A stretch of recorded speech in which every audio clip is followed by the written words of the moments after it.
Okay, as we get started today on a new painting, I want to talk about developing a series in your work. And one of the things that we talk about is getting miles of canvas underneath you.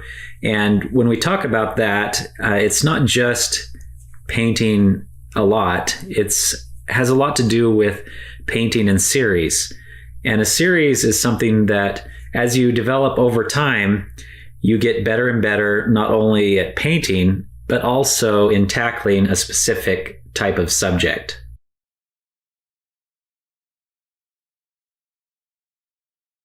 And I'd also add that it's not just the subject, but it's also the type of composition that you're looking at. So in this composition, it's a field painting that has a lot of pattern in it. And so it's not necessarily your typical foreground, middle ground, background elements. Of course, this does have those things, but it's also just lots and lots of layers as you go back in space. And so this is an idea that I've done many paintings of over the years. It's a long-running series. Maybe I've done 1,000 of these. And this is something that I'm interested in. And so I'm interested enough, and there's enough subject out there in the world. There's plenty of these types of bucolic farm scenes with these layers, as long as I can get up on a hill a little bit to look down through the valley. And so what I do is I go out and look for these types of scenes, and I'm looking for certain compositions based on what I've experienced in the past, and anticipating what's going to work, what's not going to work. For instance, having some sort of structure in the midground, usually to bring the eye to a focal point, is really important. So like this roof of this small barn here, it will reflect some of the cool notes of the sky.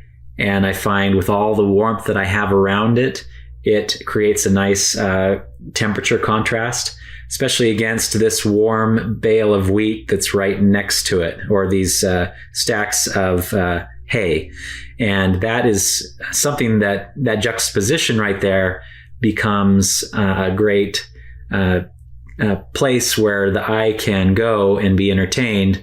And then it has kind of this backdrop of all this rich country life and kind of that warmth going through back in space. The other thing that I've done here, and it's something I've done many times, is cut off where you would see the mountains and the sky and focus more on the field with just a little sliver of the mountains in the background. And by cutting the sky out, I can allow all the attention and the focal point to be right here, kind of where I'm drawing with the barn and the bales of hay. And if I added the sky, it would become a little bit different composition, because you'd have a lot of contrast back there, especially on a bright, sunny day. So this is an idea that I had many years ago, in part inspired by the artist Wayne Thiebaud, who would abstract his landscapes. Now, I'm not abstracting it that much. I am picking a little bit more of a flatter composition because I'm not adding the sky and something that's maybe non-traditional. Also doing the squarish format makes it a little bit more contemporary as well. So I'm doing a few things so that it's not just the same type of scene maybe that you would see, in the last century or earlier. I want to give it more of that contemporary feel to it. That's why I'm, cutting the sky off, where normally you wouldn't have done that back in Monet's day or with the Impressionists or earlier.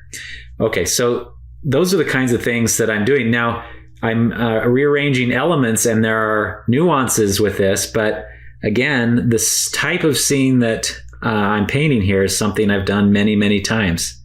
And because I've done it so many times, that allows me to start to differentiate with certain nuances of the scene and think about, what do I add? What do I delete? And so I start making it more and more unique, more and more basically a Bryan Mark Taylor piece rather than something somebody else would do. And that's really one of the things that you do to develop that distinct style, is you get this familiarity and you start making choices, stylistic choices based on a subject that you're intensely interested in. For me, a lot of this has been kind of the geometry of it. And so I use a lot straighter lines, even on the bushes and some of the organic elements. They have more of a structural feel to them. And the buildings have kind of an organic as well as structural feel as well. So that they're working together and they look like they're part of the same artwork. But I'm not necessarily trying to just copy the scene in front of me. I'm stylizing it based on all these other experiences that I've had, things that have worked, things that haven't, and color palettes that work and color palettes that don't. For example, on this color palette, I am going to shift everything toward a kind of a gray, green, ochre, warm gray. Well, gray may not be the word. It's more of an ochre green. And the ochre is not an intense color. It is kind of a muted color. Now, even though I don't have ochre on my palette, ochre is basically yellow that has been muted with a little bit of blue and a touch of red as well. So it has all three primaries in it, but mostly yellow in it.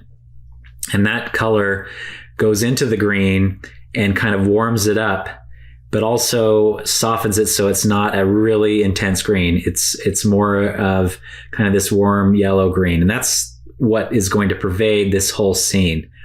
And I wouldn't have the confidence to make some of these decisions unless I felt really comfortable with the scene itself. And so we have to develop that level of comfort in our work so that we can start making these tweaks and these decisions, knowing that it will still work out because, we're familiar with the subject.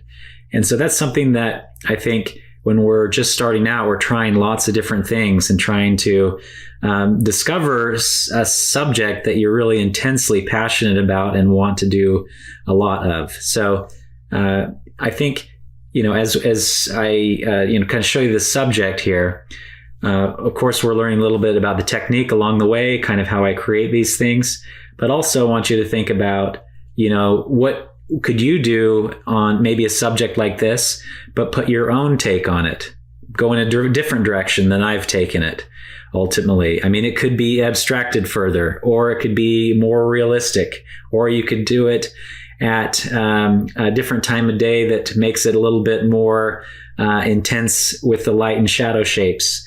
There's lots of ways to, or you could do it more barren, choose scenes that don't have as many buildings in, that are more just simple, and they naturally lend themselves to a more abstract thing rather than having all these buildings in it. Again, there's just so many ways of doing it. Or like Wayne Thiebaud did, he got into an airplane, gets up a little bit higher and sees it at a greater distance and at a flatter, and so it makes it more abstract. Anyway, it's the same subject, but there's so many ways to tackle it. And this is just one way that I've developed over the years. And it's kind of a balance between some of these abstracted elements and the representation, the atmosphere that goes on in it. Okay, the other point I want to make is that the more familiar you get with a subject, the more you can invent, or what they call the powers of invention are greater when you are familiar with the subject. And you can use other elements that worked in other paintings, and you can incorporate them in the new painting that you're doing because you've done it so many times. You can also anticipate things that are going to be very difficult for you in designing a certain part of the piece. You can anticipate what's going to happen and add that extra layer of atmosphere or whatever shape that needs to go in there to work.